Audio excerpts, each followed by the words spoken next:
And we've created two categories, the Paws and the Uaws. The PAWS means a prodigious accumulator of wealth.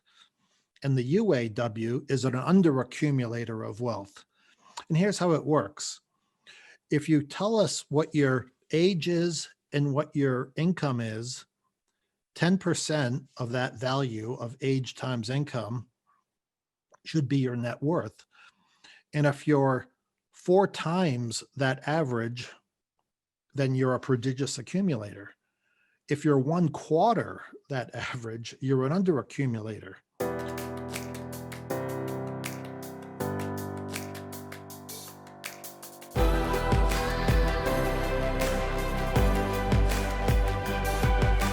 This is BetterWealth with Caleb Williams. Hey, everybody. I had the opportunity to sit down with the best-selling author of The Millionaire Nextdoor, Dr. Bill Danko. And if you're into money, if you're into being frugal, or whether you're into like creating wealth, there's a very, very good chance that you've read the book Millionaire Nextdoor, have been impacted by the work. We did a back of the napkin calculation, and probably over 5 million people have been impacted directly from the work that Dr. Bill Danko has done. And I remember for myself, it was one of the first books that I read. And it was one of the reasons why I started working at the bank and got so fired up about this idea of wealth. And so I took 6 pages of notes for this interview. I reread The Millionaire Nextdoor. I read Bill's newest book, Richer Than A Millionaire. And this is a longer interview. Bill actually doesn't do a ton of interviews, and so I was so grateful that he said yes to be in on my show. And we talked about everything. I talked a lot about his Millionaire Nextdoor, the concepts, some questions I had. I even asked him about the difference between scarcity versus abundance, because that's probably the thing that I quote unquote on the surface disagree the most with. But you'll see in this interview that Bill's very down to earth. He believes that you are your greatest asset. He believes in a purpose. He believes in intentional living, and he has data to back that up through his work. And it was just a great conversation. So without further ado, enjoy this conversation. If you're not driving, don't do this if you're driving, but if you're not driving, I would really encourage you to take notes, glean some things. Again, through dialogue, I can't say that the whole interview is going to be like just dropping nuggets, but I'm telling you, there were about 20 some concepts that were dropped throughout this interview that are extremely profound. And I'm asking you to take a step back, maybe listen to this twice, share this with someone that they need to hear this, and really gain what it means to be richer than a millionaire. Dr. Danko, welcome to the show. Thank you. And now, I told you this when we first got on. I think it's weird. I get really excited when I get to meet people that had such a huge impact in not just the world, but in my life. I know that you've sold more than 4 million copies of The Millionaire Nextdoor, and we kind of did a back of the napkin calculation. 4 million copies equals a lot more than 4 million people reading, because I know I consumed it on a library CD, okay? Mm-hmm. But I want you to know that 15-year-old Caleb driving my dad's old Prism, driving to, I don't even know where I was going. And I listened to your unabridged Millionaire Nextdoor CDs.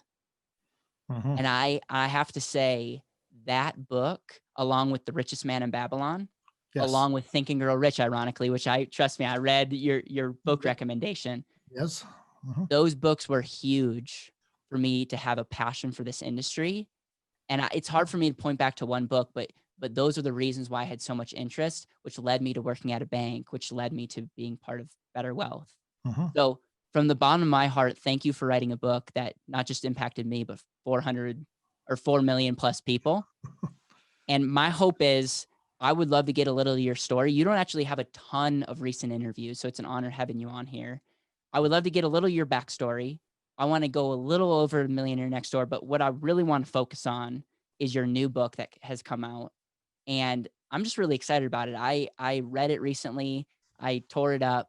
And I just think this is going to be an amazing conversation. So thank you for being on. Great. Well, thank you. I wholeheartedly agree.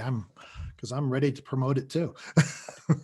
I love it. So do me a favor. No, I got this if you're not going to listen to the whole interview, shame on you, but go to richerthanamillionaire.com, get a book. and it's the least that you can do. So with that, can you give me a little bit of your backstory? Like, none of this stuff happens overnight. Fun fact, you published Millionaire Nextdoor in 1996. Yes. I was born in 96. There you go. 24 years ago. So with that ages you slightly. It does. So why this? What's a little bit about your backstory? And yeah, I always love hearing how people decided to make the decisions that they decided, and it's so yeah. With that, what's your backstory? Okay. Well, I grew up in a pretty modest household.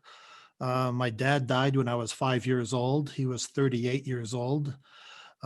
So we didn't have a lot of money, but my mother had love in the household and raised the children.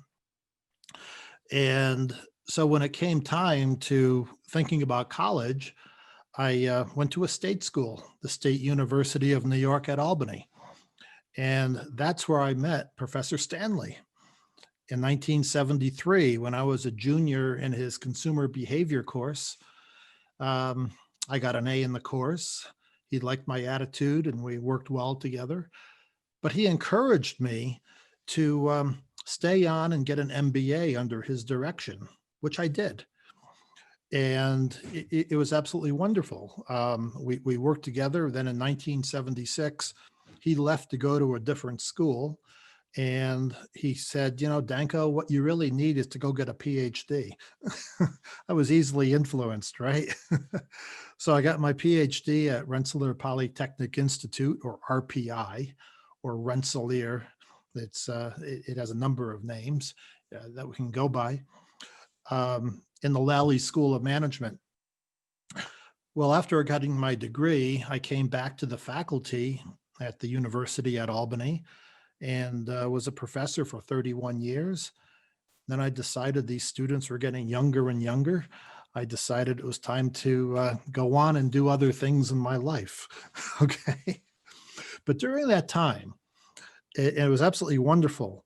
From 1973 to 1993, Tom Stanley and I did a number of consulting and academic projects together.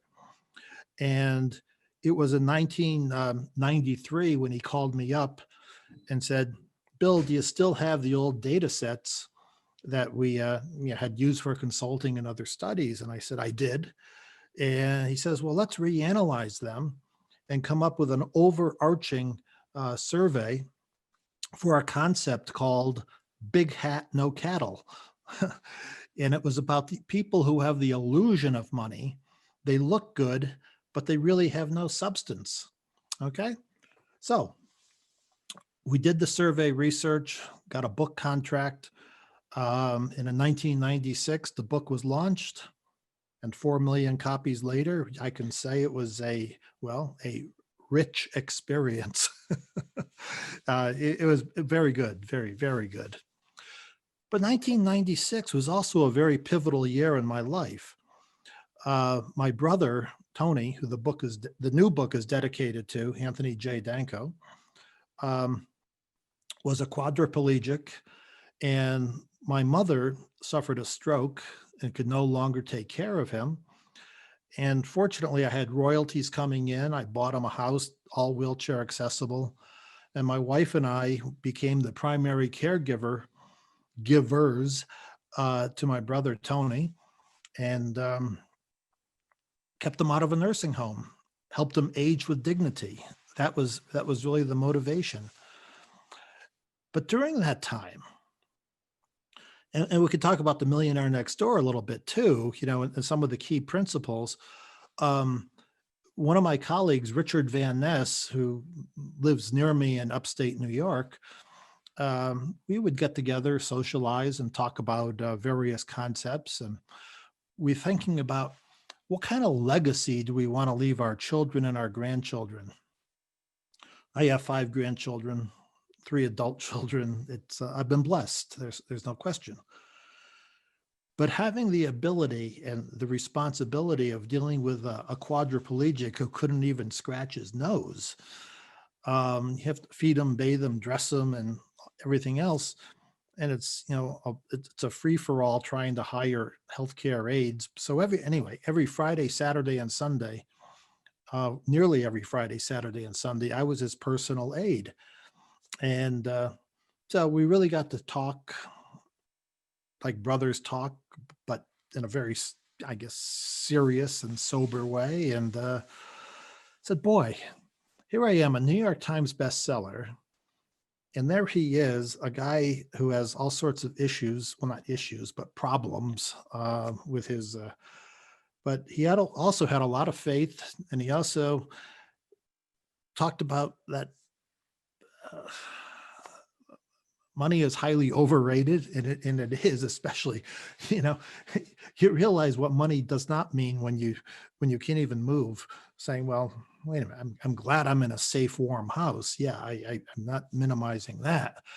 But at the same time, it gives you a perspective saying, and that's, so Rich Van Ness and I would be talking about these issues about, again, the legacy we wanted to leave our children and grandchildren. And so we reinforced the ideas that were in the Millionaire Nextdoor in the first part of the book. And in the second part of the book, we talk about what does it mean to be rich and happy. Okay. So that's how I evolved over the years. Yeah. I have a lot of questions for you, but I think one of the when I read to you how you opened up your newest book, a lot of the listeners will realize why I so much resonated with you. You pretty much open up. You open up swinging. I like that about you. You said it's clear to us that many young people are clueless about their direction. You later say many are like ships on a high sea of life without rudders. They have tremendous potential but no direction. That's right. And in my 31 years at the university, I probably had over 10,000 students and probably 500 or more with deep interactions in office hours. And they would talk about, their parents' divorces, and they would talk about their health issues. We'd also talk about the material of marketing research and statistics and marketing management, those kind of issues that I was teaching. But we talk about life. And when I asked the question, and in fact, towards the end of the book in Richer Than a Millionaire, I talk about the idea of, we hear about follow your dreams. Well, I tell these students, follow your dreams, but don't forget to make a living. Yeah, All thank you. right. So you have to balance that. It's wonderful to be a free spirit, but every responsible parent wants their children to be economically self-sufficient as well. All right. So let's do something productive. And so these are the kind of perspectives that, I really appreciated being, I wouldn't trade anything. Yeah. I loved it at the university. I loved being in school. I love now this opportunity to, I'm up in the Adirondack Mountains right now at a lakeside house, and just absolutely enjoying life. It's I all love it. good. So when you wrote Millionaire Nextdoor, 1996, I Mhm. mean, I can tell you firsthand from doing a self-published book, like every sale of a book is work. And Yeah. most books never, I think the stat is like, don't even sell over 1,000 copies. Like it's Yeah. very, very small. What happened? Is there anything that you can contribute? Did like a news organization pick you up? How in the Yeah. world did you get Yeah, that many you books know what? sold? And I got to hand it to Tom Stanley on this. One of his neighbors was a business reporter for the Wall Street Journal. And it was, I think it was, the book came out in October 96. And I think it was November 96 when I have it in my files. But an article on page B1, second section of the Wall Street Journal by Anita Sharp, writing a very positive and laudatory things about uh, the Millionaire Nextdoor.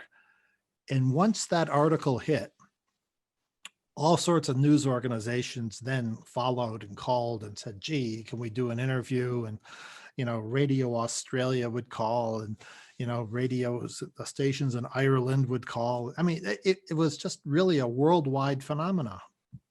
It's, but I'm convinced it was that first article from the Wall Street Journal that really opened the floodgates.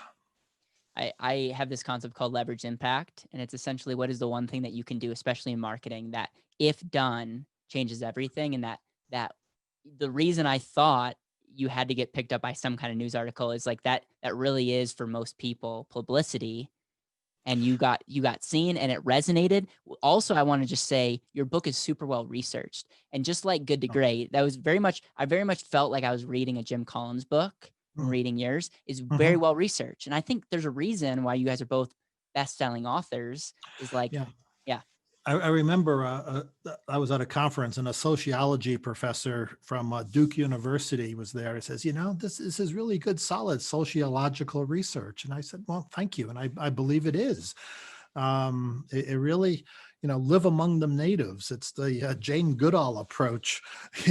How do the natives operate in this environment? yeah, It was good. And that's really the key with the Millionaire Nextdoor. It has something what is called convergent validity, where we had, validity meaning truth, right? But we had IRS data, Census Bureau data, paper and pencil questionnaires, focus groups, personal interviews. When you take this constellation of these disparate data sources and synthesize it, and it converges. It converges on the ideas that well that are contained in the book. So it, anytime you have validity, you have truth, yeah, right? yeah, And when you have truth, it's easy to sell. yeah. I love it. One of the, I mean, I would say if I had to summarize Millionaire Next Door, and I don't want to make this short, but Mhm. essentially it's live below your means. Yeah, I think frugality is you know there's a concept in economics called self-imposed economic scarcity, Yeah. which means self-imposed, what's between your ears. Okay, we live in a hyper consumer society, don't we? Yeah. You watch the advertisements, you see your friends driving new cars, you see people buying houses that are big. We see athletes living large. You Yeah. say, my goodness, how do they do that? Well, if you're an athlete making millions of dollars a year, you have a certain propensity to consume, and hopefully you have some good financial advice where you can retire someday when you can no longer play. One of my friends says, well, the NFL stands for not for long. Yeah. No, it's kidding. Yeah. There's, it's a brutal business, of course. Now, but this idea of self-imposed economic scarcity means you have to divorce yourself from all that beckoning call from society, from advertisers saying, if you buy this new car, you're going to feel this much better. If you wear this particular piece of jewelry, you're going to be somebody. Well, that's a bunch of baloney. Now, this is coming from a marketing professor. I know how it works, and it can be very seductive.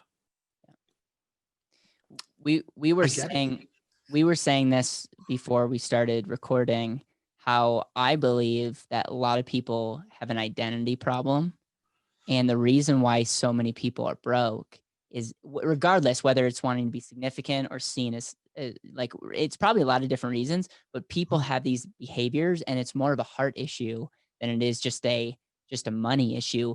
When you look at where we are now, what what can you any stats that jump out to you? Like, what is going on? And like, have we gotten worse since you've written The Millionaire Next Door? Or like what's going on here? Well, prior to the pandemic, I think things were getting worse. We had a lot of hyperconsumption.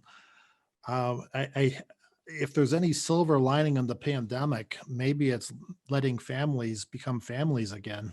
Yeah. You know, it's in fact, there's been a number of studies that even homeschooling, the remote learning, is actually not as bad as you think it is. It's now there's a problem that kids, again, I have 5 grandkids. The oldest is being 14. I mean, they ought to be socializing, and I really think that's one of the negatives of the pandemic. That's for certain. Um, but they are good students. Yeah. Yeah. It just And, it's mm, just so interesting to me. Like, when you did your research, was it still the same problems? Like, are the same problems in 1996? are they still relevant today? Or like, what are the biggest differences? Yeah. I mean, look, we see people who they have a lot of money and they think it's going to be a curative to all their problems. I mean, they still have problems even though they have a lot of money. I mean, you talk about what's going on in the heart, the true conversion. We have this Greek word called metanoia, which means a true conversion of the heart. I mean, it's a religious term, but what it means to have, well, a true understanding of, I know my place. I come to grips with my mortality. I have to ask myself why. In fact, I have a number of friends in law enforcement, and I'll quiz them and say, well, what is the number one piece of advice you give to somebody who wants to avoid being a victim? And they say, it's simple: keep a low profile. Well, you're not keeping a low profile with a flashy car and a $5,000 wristwatch, are you? You're just not. I used to be a sinner. I used to drive a Mercedes. Well, it was so funny. I was like, I hope you don't go on YouTube and see my newest video that I posted about my car. And of course you did, and we had a good laugh about it early on. I have plenty of justification off sure. air. No, look, having a good car is good, but you know what? We talk about frugality. There is a physician who's profiled in Millionaire Nextdoor who says, I only buy 2-year-old Mercedes. Yeah. I'm going to let somebody give me the gift of early depreciation. So think about it. Say a Mercedes costs $80,000 and you can buy it for $70,000 if it's 2 years old. Well, what if you took that $10,000 and invested in the stock market, as an example, today is not a good example of the stock market, a little bit of an adjustment, but over time, and I've seen this in my own portfolio, that, over the past 10 years, at least according to Vanguard's calculations, my portfolio has basically annualized growth of 7.4%. I like it. It's better than inflation. It's not 20%, but it's not 0%. Yeah. It's good. So the point is, we talk about the time value of money. And if you could be a good steward, say, I can still drive a luxury car that's slightly used and don't have to worry about this new car smell as being the attractant, and take the difference and invest it. There's the old story about Warren Buffett, who says he can't afford a haircut. He says because it's cost $230,000 or something like that. I said, what are you talking about? He says, well, if I get a haircut on a regular basis, the money I would have spent on the haircut, had I invested over my life, it would have been worth so much more. Yeah, it's so interesting because I can summarize your whole book based on 2 words: opportunity cost. Yes. Every decision we make has a long-term consequence and a short-term. Yes. It's also true that when you have a nicer car or a nicer house, you tend to want to spend more because you actually had a word in there, something about like the consumption treadmill, where it's like you're just getting eaten alive. And I see that. I see that running rampant with people. You'd think it's like, oh, you'd be happy if you had that nice car. You wouldn't need to spend that extra money. But no, you're going to the nicer restaurants and you're doing. It's like it's going backwards. And it's like opportunity cost. Sure, it's like buying a big house that has a lot of rooms in it. Yep. Well, wait a minute. Now I need furniture. Now I need artwork. Yep. Look, I'm not saying we have to be an ascetic monk. I'm saying that we have to come to grips in asking ourselves, how much is enough? Yeah. One of the graphics, in fact, if I can just, I'll tell you, it's on page 24 of the new book, Richer Than a Millionaire. It has a graph about how much is enough. Mm-hmm. And the way it works is this, and this is based on empirical data. If somebody has $500,000 and in actuality, and you ask them, well, how much do you think you need to feel rich? They say 5 times as much, or 2.5 million. Now, those people who already have $2.5 million to feel rich, they think they need twice as much. Yeah. or $5 million. And if you have 5 million to feel rich, you need $8 million. Now, the fortunate part of this particular curve is that it's curvilinear, so, a billionaire, I suspect, probably even has to feel rich. I probably only need 900,000 or 900 million, 900 million, right? Look, here's the reality. The median net worth in the United States is about $100,000. And that's including everything, your house, your home equity, as well as your cars and your savings. To be in the top 10% of the distribution and net worth in the United States, you need somewheres around $1.5 million in all that. See, and that's one of the problems too. Do you count your house? Do you count your business interests? My point is, you've seen the studies where most households say they can't even come up with $400 in emergency funds. I mean, if you look at the net worth distribution, there's a lower tail with people with actually a negative net worth. I mean, there's some really hard scrabble people out there. They just have no concept about saving and having a future orientation. It's day to day. And it's a problem. Yeah. That's for sure. Yeah.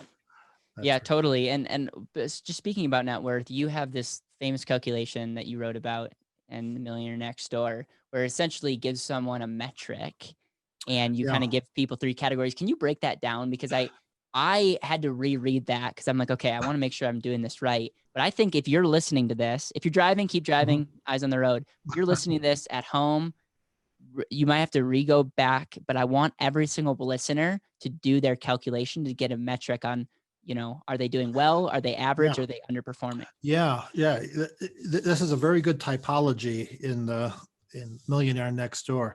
And it's especially stable between the ages of 30 and 60. So you're in your career already at 30, and you're thinking about retirement perhaps at 60, but 30 to 60, it's pretty stable. And we've created 2 categories, the Paws and the Uaws. The PAWS means a prodigious accumulator of wealth, and the UAW is an underaccumulator of wealth. And here's how it works. If you tell us what your age is and what your income is, 10% of that value of age times income should be your net worth. And if you're 4 times that average, then you're a prodigious accumulator. If you're 1/4 that average, you're an underaccumulator. And so when we look at these extremes, the savers, the prodigious versus the underaccumulators, we can really do a contrast and compare. And in fact, one of the illustrations that really highlights it is when we look at Dr. North and Dr. South. They're both physicians making a lot of money, but the fraction, the net worth of each of them is quite different. We have Dr. South, who thinks he's very smart, and he is smart, but he spends a lot of time buying cars and selling cars that aren't even depreciated yet because he always wants the next best thing. Dr. North, on the other hand, says, look, I'm a physician. I just need a car for transportation, and I buy good luxury cars, but they're depreciated. And, I'm going to be wearing a white smock over my suits anyway. Why do I need an expensive suit? I mean, it's all a matter of perspective, isn't it? Yeah. And if once you realize, say, well, what do you really need to ply your trade? And in fact, in this, I think is useful. In Millionaire Nextdoor in Appendix 3, we have a litany of occupational titles, occupational categories of people who have, become millionaires or very wealthy in their jobs. And you looked at the fact that 80% of them are what you might call blue collar millionaires. They'll own things like storage units, billboards that they rent out. One of my favorites is I met this guy who owns a number of parking lots, just flat surfaces, but he gets to charge people $20 a day to park their car on his space. So you don't have to worry about evicting anybody. There's a lot of things you don't have to worry about. You don't have to worry about the plumbing. Yeah. Like, you're just storing stuff, a Right. car or possessions, whatever. So there's lots of ways of earning a living. Sure, you can be an architect, you can be a physician, you could be an attorney, you could be a university professor. I mean, just look at some of the Stanford University professors who um, were part of the Google empire. They've done quite well. There's a, um, a math professor at SUNY Stony Brook in New York, who's a very bright guy who was capitalizing on his intellectual property, and God bless him. It's it's Yeah. it's it's wonderful. Yeah. There's so many ways of making the money, and it's all about finding the correct niche that you can really thrive in. That's Yes. that's what it I'm comes down to. I'm glad you mentioned that. And it's interesting when I reread, because I reread your book, Millionaire Nextdoor, as well as your newest one. And I was thinking about that Dr. North and Dr. South, and how pretty much Dr. South is spending all of his time and energy saving quote unquote money on Right, a used car. But he's spending, I think you said 60 hours, right, or so right. on that activity, which I would call a liability based activity, because essentially by that activity, it's taking more money away from you, Oh, versus like Dr. North is not, is like driving a car, doesn't need a new car every 2 years, and is spending more time on what I would call asset based activities. What are the things that I can do that can, bring more money to me, whether it's investing in their pension plan, whether it's in the market, whether it's yeah, starting a business. One of the things that I'm really big on is people save for a reason. And I think one of the greatest investments you can make is in yourself. Like, invest in yeah. you, because you are the number one derivative to make everything possible. And I feel like so many people, and I'm making up a word here, but are devaluing themselves in the way that they think about their time and money. What are your thoughts on that? Yeah, yeah, actually, and it gets back to, my students who are ships without rudders. Yep. There are some students, I mean, I took accounting courses, but I was a marketing professor, and I never really liked doing accounting. Yeah, in fact, I have a CPA who does my accounting, okay? But there are some students I would meet, and I asked them, well, why did you choose your particular major? And they would say, well, my mother wanted me to do this, or or a friend thought it would be a good idea. They really had no idea why they were doing what they were doing, but they were doing it. Yeah. And I know a number of my friends who have gone to law school have said, boy, I hate law. I don't want to practice this. I mean, they go into politics or become a manager of something, but they don't want to do the actual law. But they thought it was going to be worth it. It might be good. Look, one of the footnotes, it escapes me at the moment, but it's in Richer Than a Millionaire, about what kind of education does a student actually need? And it really comes down to the student's personal motivation that is going to determine their success in life. So it could be a trade school for that matter, and nothing Yeah. wrong with that. We need people who actually know how to do things with their hands and create, physical ideas Yep. or physical objects, as opposed to just talking about ideas, which are also important, of course. But my point is, not everybody should be going to college. Perhaps they'll be better off going to a trade school that's best going to serve or be consistent with their It goes particular. back to being practical. It's like, yeah, follow your dreams and make sure that your dreams can pay the bills. That's and right. and Right. I want you to all know that this is a professor or an ex-professor saying this. So yeah, thank you. Couple things you talk about in the Millionaire Next Door. You talk about playing financial offense versus financial defense. It's interesting to me because in your research, you found that millionaires, their spouse was usually even more frugal, and Mhm. financial offense is you have to make money. And a lot of times, I mean, you were very clear in both books that regardless of what you make, you can still be good. Like, you can still be good. It sure helps making money though, making good money.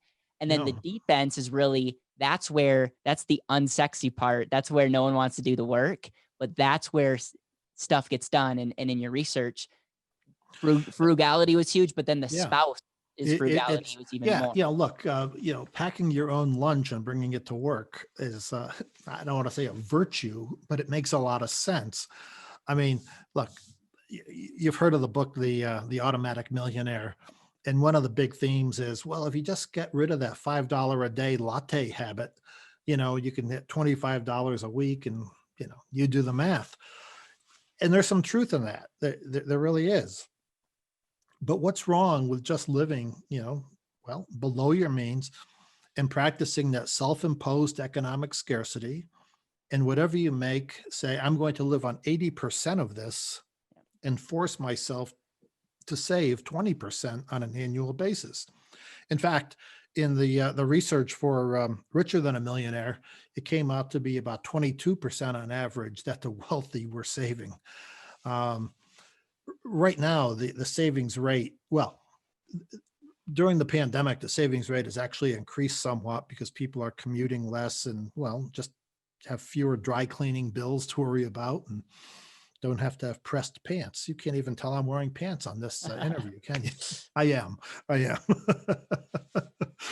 you get the idea that, your lifestyle is going to change, based on those circumstances. That's for sure.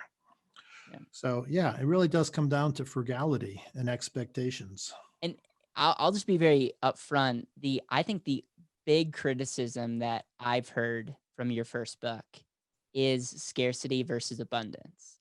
And Mhm. I want you to touch on that because you put as one of your books, Think and Grow Rich, which has some really iffy, I mean, Napoleon Hill has some very iffy strategies that he Yeah. writes about in his other books, Yeah. almost draining a bank account to going in a hotel to, so because he wanted to put himself thinking higher.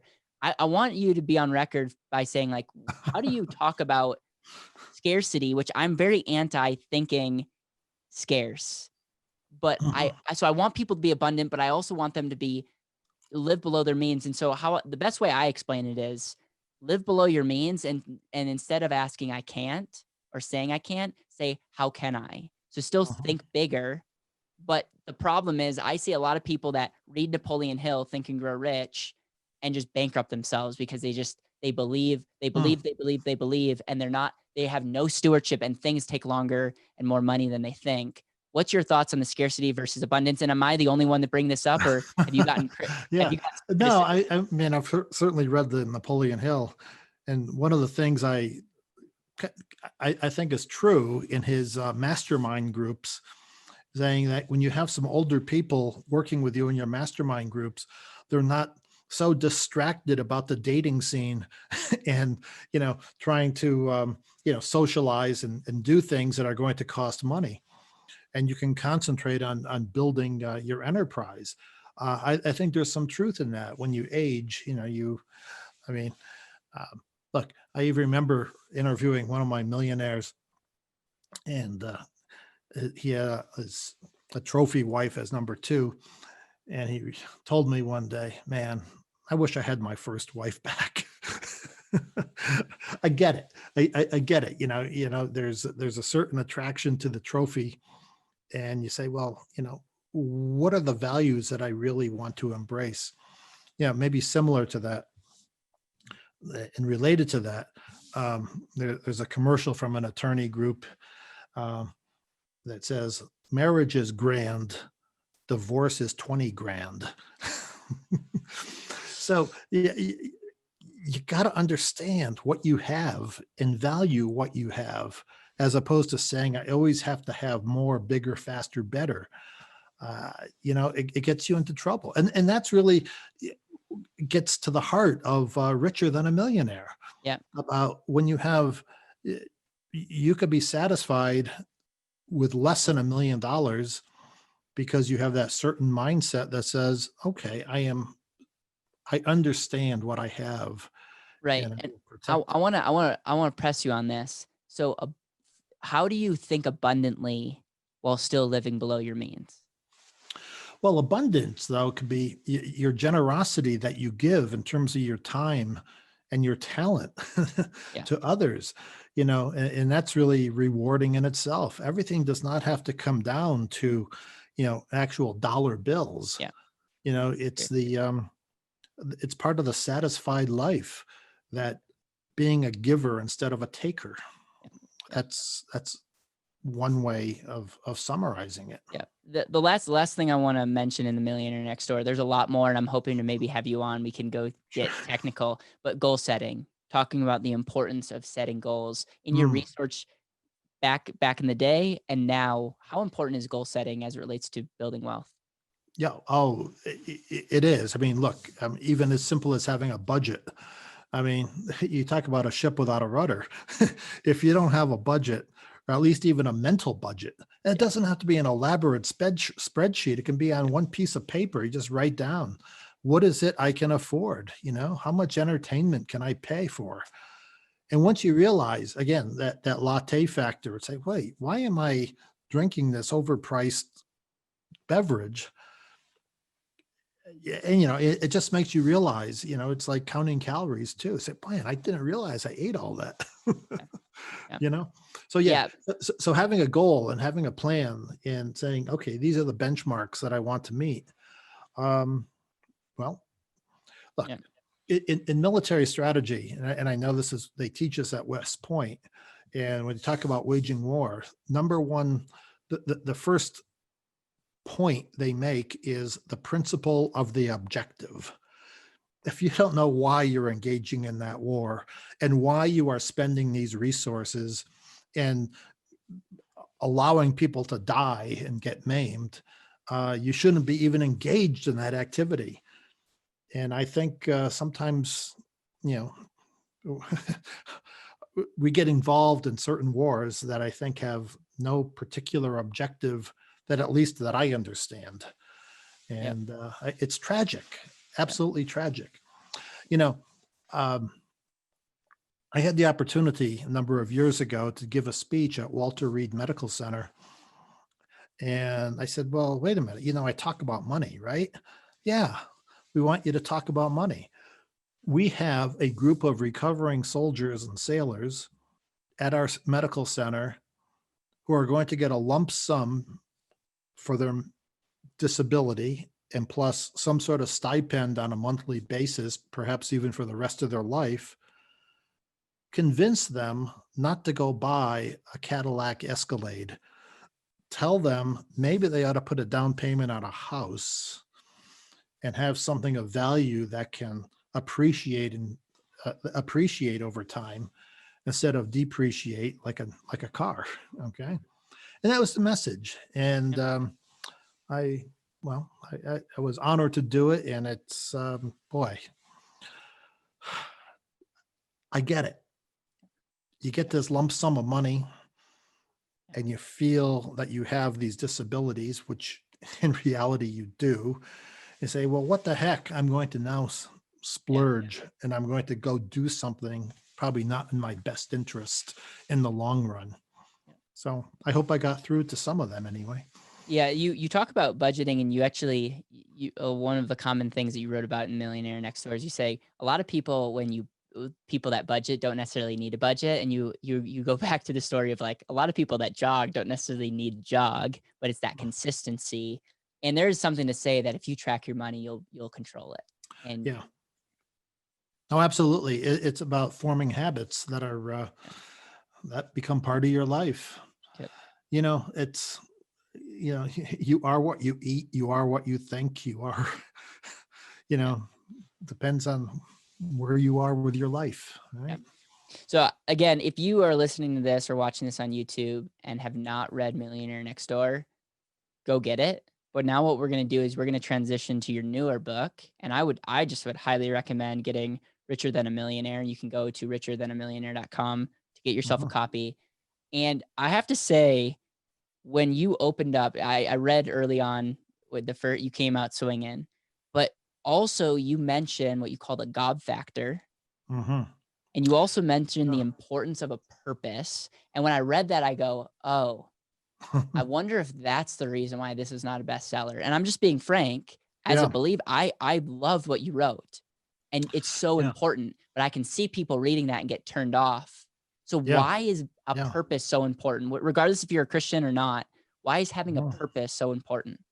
yeah. It's so easy just to drift along in life.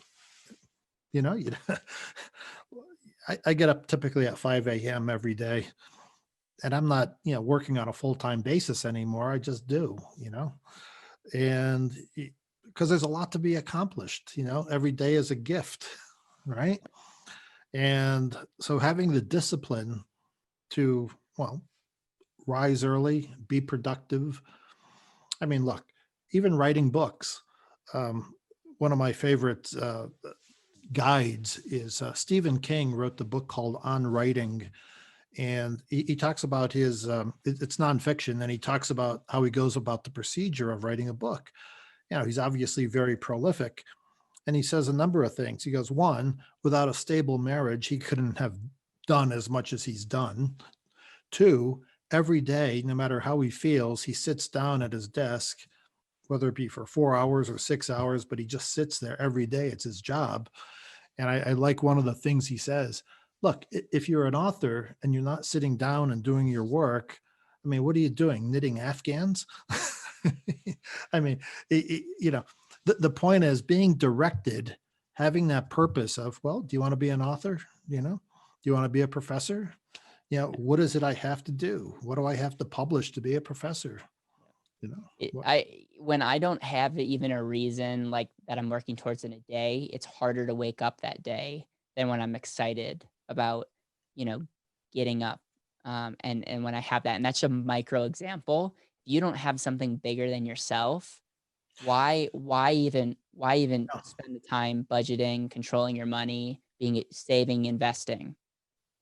But Yeah. if you do, you're doing that for a reason. Yeah. When I was in graduate school at RPI, my dissertation advisor, Jim McLaughlin, um, great guy, a number of things. One, his research in the Journal of Advertising Research, for one, he looked at the parable of the Good Samaritan, and he said there are 12 psychological constructs in this one paragraph. And he says, this is truly an inspired piece of work that it's hard for any advertising person to come up with 2 or 3 basic selling points, but all 12 constructs were in the good parable of the Good Samaritan. And he goes on to say, this is truly inspired work from God. Now, I didn't really know what his position on religion was, or God, or anything. And I was just a young, Yeah, impressionable graduate student. yeah, But he said, he got a Harvard MBA and his PhD at Berkeley. And he said he found God at Berkeley. I said, no, and we talked about it in his office. And he goes, it was a real revelation. And then when he told me he came back from a Harvard MBA reunion, uh, his comment to me was, now I know why pride is a deadly sin. We become so full of ourselves, saying we're the masters of the universe. We control everything, and you control nothing. By the grace of God, we all exist. Now, some people will say, oh boy, well, I don't believe in God. Well, I mean, I can't tell you what to believe, but without that purpose of saying, well, what am I? Just some sort of random event, just drifting along? What is expected of me? And when we look at, well, what is expected of us? I mean, let's look at some of the great religions. I mean, in Judaism, in Isaiah 58, it's a passage of give your coat to the naked, feed the hungry. yeah, In Christianity, you look at Matthew 25. In fact, this is the passage that was the driving force for Mother Teresa. It's that which you've done to the least of these, you've done unto me. And in Islam, one of the 5 pillars of Islam is almsgiving, being charitable. Okay, so I can't think of any legitimate religion that yeah, would say, don't be charitable. yep, And maybe there's something to this. yep, And in fact, that's what we found in Richer Than a Millionaire. those who are charitable with their time and money tend to be happier people. And again, just as we did, with some good constructs in Millionaire Nextdoor, one of the constructs we have in Richer Than a Millionaire is a scale called subjective well-being, or a happiness scale. It's 5 statements you respond to on a 7-point scale. So you can score a low of a 5 or a high of a 35. And if you score higher than 20, you're considered adjusted. You understand your place in the universe. You understand your mission. And if you score below 20, you tend to be a disgruntled person. Now, the good news is, in our survey research, the majority of millionaires and near millionaires are pretty satisfied with life. They do have that generosity. Yep. But we show, through our statistics in Richer Than a Millionaire, that folks tend to be, who score higher on the scale of happiness or subjective well-being, also tend to give more of their time and money to charity. Yeah. Is it because they were told by their religion to do it? I don't know. But I do know this, again, what religion would make you miserable? Exactly. I mean, so. Yeah. Well, what's the purpose of life? I think there's something Yeah, to say to about, serve and I said others. this earlier as well to you, No. when I would go overseas and serve, I was going to quote unquote serve, but I was the one that was actually being served by doing that. Yeah, you are, it gives you those endorphins too. Yeah. to actually be a giver. You talk about happiness, and actually on chapter 5, I listed out actually for this interview the 6 questions that you go in. And so what I want to do is for if you're listening to this or watching this on YouTube, I want you to just reflect, get the book, obviously do this exercise. But the purpose of this exercise is just to really create a metric of like, where are you? Because you talk about dissatisfied versus satisfied. And the reality is this, it's so funny that we're talking better wealth for me is living intentionally. I don't care how much money you have. If you're not living intentionally, it's a bummer. Life, we have one life. Yeah. And so I did this and I scored very high, by the way, on this because I'm trying to live my life to be satisfied. If there's something wrong here, I want to change it. I don't want to just be like, oh, that's a bummer. So here are the 6 questions. Number 1 is like, I disagree. And number 7 is I will wholeheartedly agree. Yes. Okay. Right. So the first one, in most ways, my life is close to my ideal. Number 1, disagree with that. Number 7, agree on that. Number 2, the question number 2, the conditions of my life are excellent. Number 3, I'm satisfied with my life. That's a deep question. Number 4, so far I've gotten the important things I want in life. Now this one for me was low because I have a big vision, but so that number 5, if I could live my life over, I would change almost nothing. Deep question. Talked to a guy the other day who listens to our show, and he got very emotional saying that he feels like he floated. And now for the first time, he's looking back and saying, I want to change some of it. Like, I wish I would have known this when I was your age. And then number 6, which this is the one that you got added after the fact, is your future question. And it's all about feeling anxious. It's quite often I feel anxious when I think about the future. And it was really interesting. I want you to talk a little bit about this. You added this, and then you added a whole nother metric of there's 4 type of people. And based on what they decided on, like how you see the future, you could maybe be low, but you could be, you could be, I forget the word that you use. Is it patiently? Well, right. The patience of Job is one of them.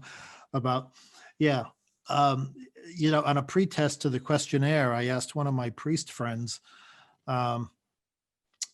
to look at it, and he says, Bill, you really have to add this question about being anxious about the future. He says, during confession, I sense that a number of the people who are confessing, they're really anxious. they're questioning their faith as part of it, I suppose, but they're just not really sure where they're going. Yeah. And I get it. I mean, look, we do live in some anxious times. This pandemic, and it, you know, I'm semi-retired, and it's not really affecting me all that much personally. I mean, I know a couple of people who have died from COVID, and it's very unfortunate and sad.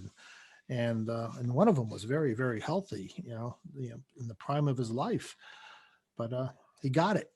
But my point is this, having this purpose and doing what you're doing, I can't help but think, towards the end of the book, in Richer Than a Millionaire, I have this quote from Viktor Frankl, an Auschwitz survivor. He was a psychiatrist. He only died like 20 years ago.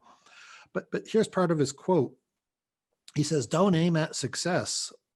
The more you aim at it and make it a target, the more you are going to miss it. For success, like happiness, cannot be pursued. It must ensue. And it only does so as the unintended side effect of one's personal dedication to a cause greater than oneself." Pretty desperate situation in Auschwitz. But his advice, I think, is so spot on about we have to help each other. It's not about my personal success. I am going to get this happiness or satisfaction by helping others and reaching out and being part of the solution. Yeah. Which again is diametrically opposed to saying I need the bigger, faster, better everything, right? If someone were to take that quiz and they got a score of less than 19, meaning they're very dissatisfied, what's the one piece of advice that you can give them without knowing their situation? What's the one thing that you have to start doing some soul searching. You really do. Yeah. Saying, what is it I'm missing in my life?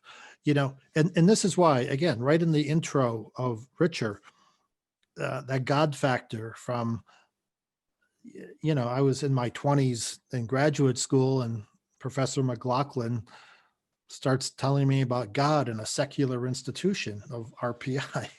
And it was not incompatible with my thoughts, but I never expected to hear this from one of my professors. But looking at his research and his commitment, I really knew he was onto something. He really was. And I'm convinced I'm onto something too, as well as my colleague, Rich Van Ness. We think we really have something in terms of the legacy we want to leave our children and grandchildren, saying, it's not about the things, it's about being, remember Earl Nightingale's parable called The Greatest Secret? Are you familiar with that? And from the 1950s, he uses the metaphor of the man in the wood-burning stove. He says, the man says to the stove, "Give me heat, then I will give you wood." He says, look, it doesn't work that way, people. You have to build the fire, bring your own wood, light it, tend it, then you will get the heat. That is so true. You must be the giver before you can be the receiver. When people work with us, we don't move forward if there's not clarity. And it goes back to if you're dissatisfied, there's no quick hack. There's no quick book that you can quickly read. There needs to be some construction that you need to do. And I'm telling you, it's the most important thing that you can do. I'm a big fan of The One Thing by Gary Keller. And it just take a step back. That is the one thing that you need to do. Such by doing everything else will fall into place. And so thank you for writing that in this book. I think when I picked it up, I was not expecting, because Millionaire Nextdoor, you didn't touch a ton on this. Right. I was not expecting the God factor, the purpose driven, the satisfied first. I was thinking it was just going to be all numbers. And you have good research in here, but I feel like the paradigm in which you're writing is different and yet it's very much powerful. Yeah. Yeah. And I talked about the great religions. Yep. But Benjamin Franklin, in his essay, The Way to Wealth, he talks about the idea of, frugality and prudence in industry. And in fact, he also has the principle, he says, it's industry, prudence, frugality, they're all wonderful virtues, but it's all blasted without a blessing from heaven. And therefore, ask that blessing humbly. Yeah. I remember doing an interview and somebody wanted to keep using that term, self-made man. I said, no, don't do that. Nobody is self-made. You are your own gift. I mean, look, you don't have to be super religious to understand that, you're not just some sort of random event. You are, well, you have a soul, you have a mind, you have a being. And, so when we look at the satisfied near millionaire or the satisfied millionaire, they tend to be generous with their time and talent. They tend to follow the golden rule of, doing unto others as you would have them do unto you. They tend to be God-centered people. It's just a fact of life that's based on the empirical evidence. See, one of my attorney friends said, Bill, what I like about the research that you do is that it's not just your opinion. It's based on empirical work in other references. And of course, that's the whole academic approach. You go where the data brings you. And that's, and I'm willing to go there. And I'm glad it's, some would say, well, gee, that's just a case of confirmation bias that, but truth is truth, and if it happens to be what I believe and what I've experienced in my life, with my brother and my children and my grandchildren and my marriage, so be it. Yep. It's about the Viktor Frankl approach. Right? Yes. And Viktor Frankl, incredible story. And that could be a whole nother episode. You gave me a podcast idea, so thank you for that. Right. You said early on in your book, you said, through our research informed by Benjamin Franklin and others, we have identified the key factors that are required for wealth formulation. And there's 10. And if I quickly go through, the first one is have a passion. Second one is persevere. Third one is practice good stewardship. And you actually talk about taxes, which I was like, I love that you snuck that in, as a good steward is paying legally as little taxes as possible. I love that you said that. Number 4 is be frugal. And then you say frugality requires us to live below our means. It's sad that you have to say that, but you have to spell that out. And then number 5, it's avoid excessive debt. And then it's interesting, you in that section, you said that the debt to equity ratio of the average millionaire is less than 8%. Yeah. Which I want to come back to, because I think sometimes I get misquoted and for being someone that loves debt. And I personally have very low debt across the board. So, but I want to just go back to that. Some people are very highly leveraged. Most people are. Yeah. And you look at how's that working right now with the rental market. Right. Yeah. It's being a landlord with 5% down and depending on all the rents to pay for your mortgage, where there's a moratorium on evictions. Yep. Commercial, and look, I don't want to see anybody evicted, but what a disaster we have in the commercial real estate business right now. With the shopping centers, the malls, they're. Yeah, and it's interesting because a lot of people that I have on the show point to the use of leverage as a way to build wealth. Yeah, when everything goes right, it's perfect. Yeah. It's right. Everything was good until it wasn't. Okay. Yeah, I'm not disagreeing. It's one of the things that I definitely. Again, in the book of Proverbs, chapter 22, verse 7, I don't know all the Proverbs, trust me, but there's one particular one. The borrower is a slave to the lender. And, when you're in debt to somebody, well, you're in bondage, you're a slave. So can I verbal process something with you? So sure. You're in your research, you talk about if someone has a high mortgage, it's one of the worst things that they can do. And Mhm. I read that and I look at Dave Ramsey's stuff and a lot of his advice, I go, okay, that's because people are buying things that they shouldn't afford. Like that's Mhm. the big problem with debt. Is it literally it's you have this in your writing, it's an enabler. It Yeah. enables you to buy things that you can't afford. It Mhm. enables you to buy a car that you shouldn't have, and it enables you to be in a house that you shouldn't be in.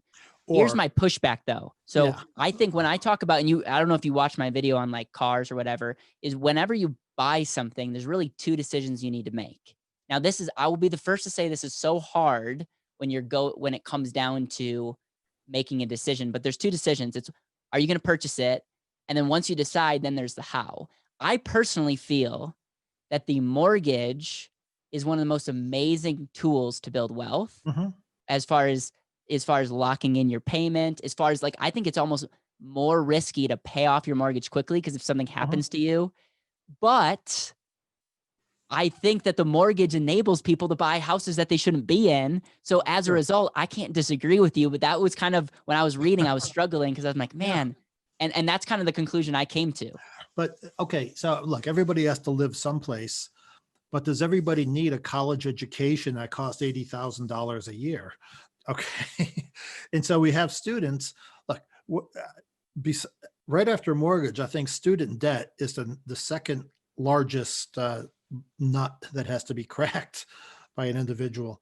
So, um, boy, and this shakeout we're having now with the COVID, Yeah. where students and parents are asking, wait a minute, why am I paying full tuition when my student is in the basement with a laptop Th- listening to some professor drone on about something?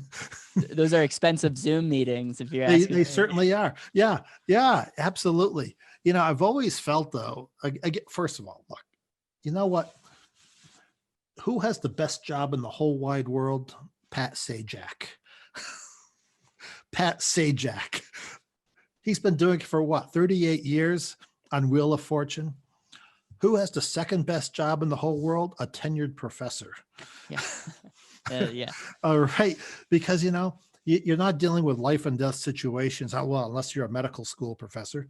But, you know, if you're in a school of business, you know, you just do your research, you know, Yeah. you talk to students and go to cocktail parties and Yeah. chit chat and, And there's this thing you know, called a pension that and the pension. Yeah. Yeah. And you know what? It's great, but what a stupid system that is. oh, man, I'm telling you, this is most of my interviews don't go this long, but people will listen because you have such. I mean, there's so much that we're talking about, but we could talk about pensions. We could talk about all that. Yeah. Good. I mean, knock on wood.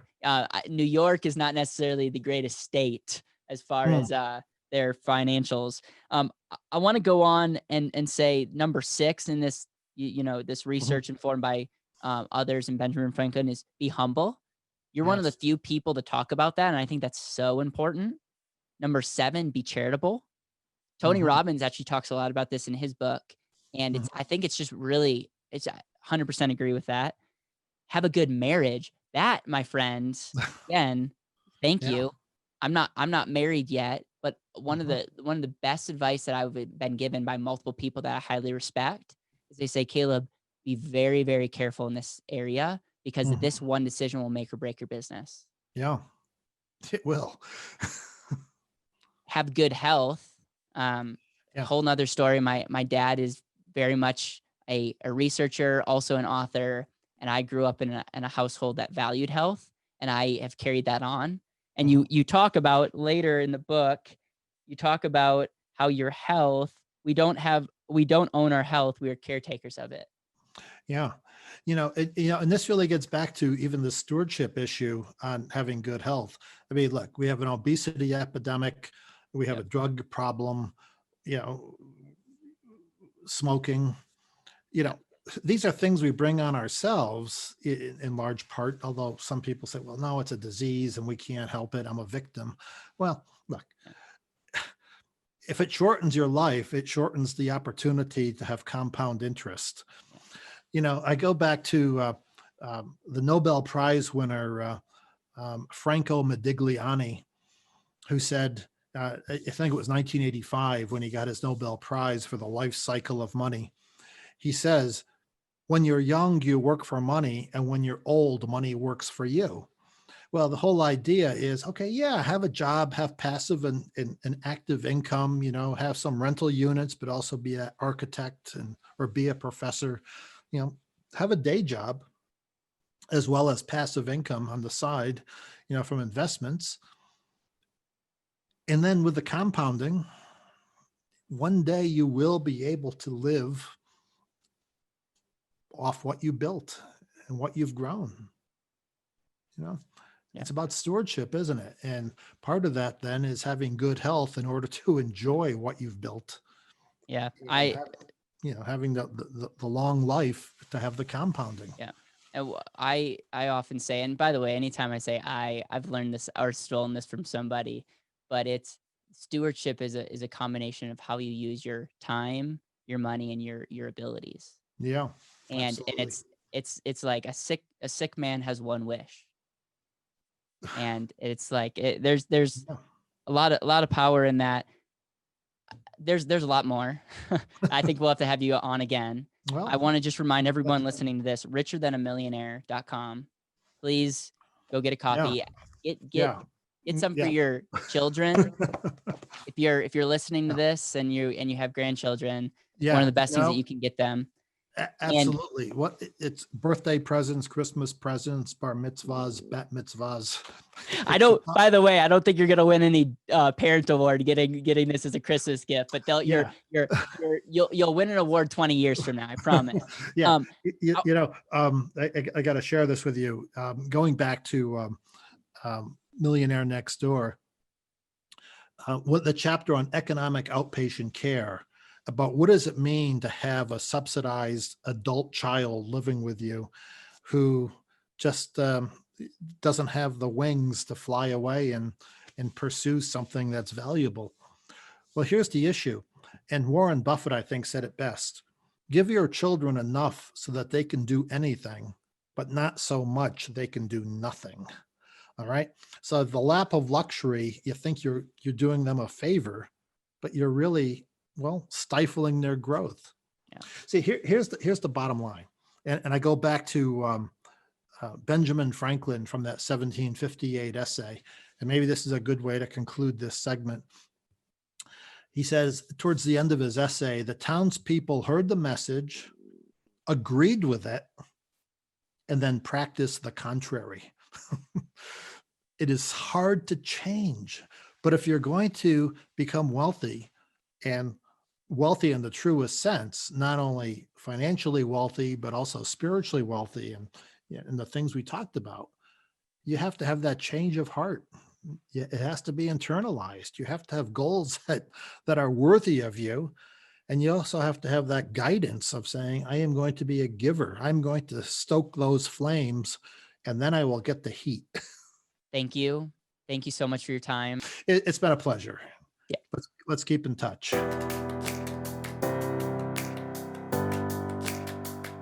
Thank you so much for listening to the BetterWealth podcast. It would mean the world to me if you could hit subscribe, leave a review, and share this with the people that you know and love.